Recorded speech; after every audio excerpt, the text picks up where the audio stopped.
فبأي آلاء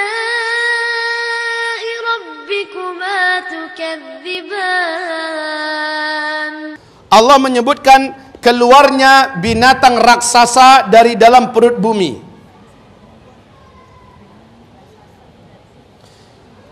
Binatang raksasa ini berkaki banyak dan dapat berbicara dengan bahasa manusia, bahasa Arab Fusha. Binatang ini membawa cincin Nabi Sulaiman dan tongkat Nabi Musa alaihi salam. Surat yang ke-27, surah An-Naml ya.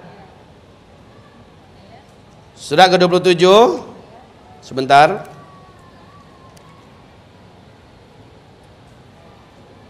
Ayat 82. Nama binatang ini adalah Dabbatul Ardi.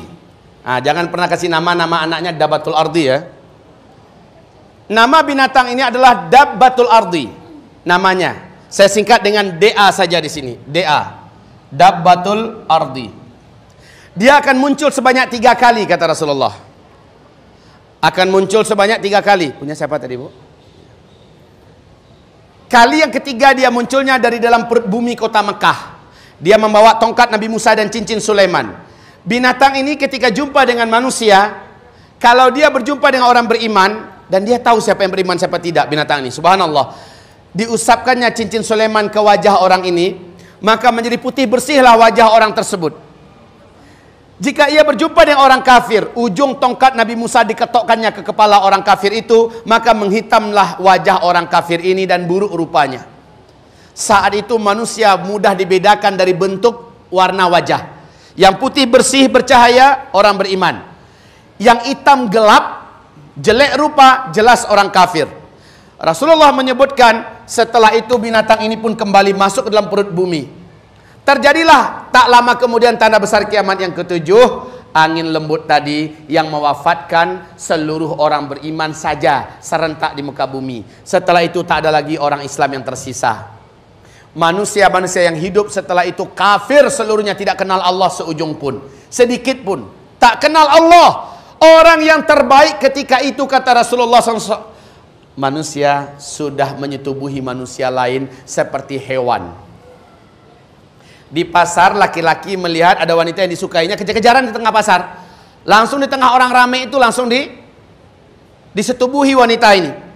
Orang yang paling baik ketika itu berkata, "Oi, di balik tembok aja, jangan di sinilah." Itu udah orang paling baik tuh ketika itu. Di masa ini, di masa sudah tidak ada lagi orang Islam. Hukum-hukum rimba yang berlaku satu muka bumi. Nah, tanda besar kiamat yang ke-8, ke-9, 10, mereka yang akan menemuinya.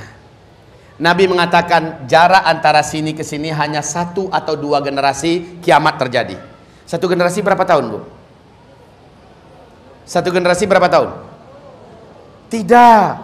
Saya lahir kemudian saya menjadi kanak-kanak, remaja, dewasa, usia 25 tahun, saya pun menikah. Lalu lahirlah dari istri saya yang saya nikahi anak saya. Namanya lahir generasi baru. Betul tidak? Maka dalam hitungan ilmu sosial 1 generasi hanya 25 tahun. Nabi mengatakan 1 atau 2 tahun setelah kejadian tanda besar kiamat yang ke-7,